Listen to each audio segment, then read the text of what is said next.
Mobile ఉందా? Daddy లేడా? చలో తమ్ముడు నీకు సంబంధం లేదు, బయటికి వెళ్ళాలి.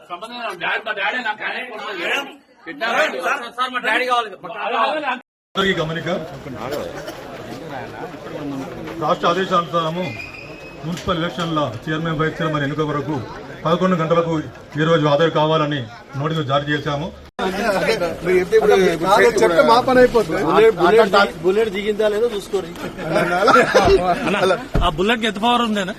హలో రోత, కంపరం, బురదకుంట, గలీజ్ దందా, గత్తర పండ్లు అనే పదాలకు అర్థాలు కావాలంటే తెలుగు డిక్షనరీలు కాదు చూడాల్సింది.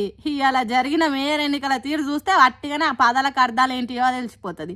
చూసిండ్రు కదా లీడర్లు ఎసొంటి పనులు చేస్తున్నారు.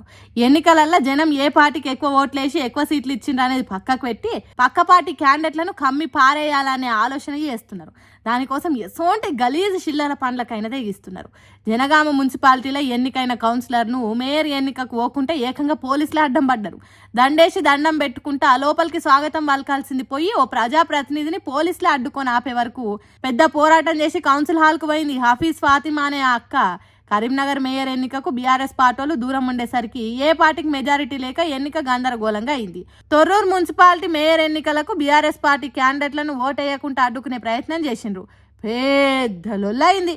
మాజీ మంత్రి ఎర్రవెల్లి దయాకర్ రావు మీద దాడి చేసిండ్రట కాంగ్రెస్ పార్టీలు. ఆ ఎగిరెగిరి దూన్కుడు చూడుండ్రి, ఎదురొచ్చిన వాళ్ళను నెట్టుడు చూడుండ్రి. రాజకీయం అంటే గూండాయిజమే అన్నట్టు చేసిండ్రు. ఇబ్రహీంపట్నం మున్సిపాలిటీలో ఓ బీఆర్ఎస్ పార్టీ కౌన్సిలర్ ఆకుల యాదగిరి ఓటింగ్కు రాకుండా ఆపిండ్రట.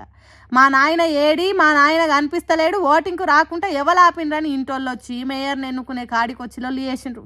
ఓ ఇట్లా చెప్పుకుంటా పోతే పొట్టు పొట్టు పంచాయతీలు, కిడ్నాప్లు, కొట్టుకునుడు, పోలీసుల సపోర్ట్లు, గూండాగిరి, దౌర్జన్యం, అరాచకం అన్ని తీర్ల ముచ్చట్లు ఈ మేయర్ ఎన్నికలనే కనిపించినాయి అనుకోరాదుండ్రి. ఏందో ఏమో ఈ మేయర్ ఎన్నిక ఎన్నడూ లేని తీరుగా ఇప్పుడే జరుగుతున్నదా అనిపిస్తున్నది.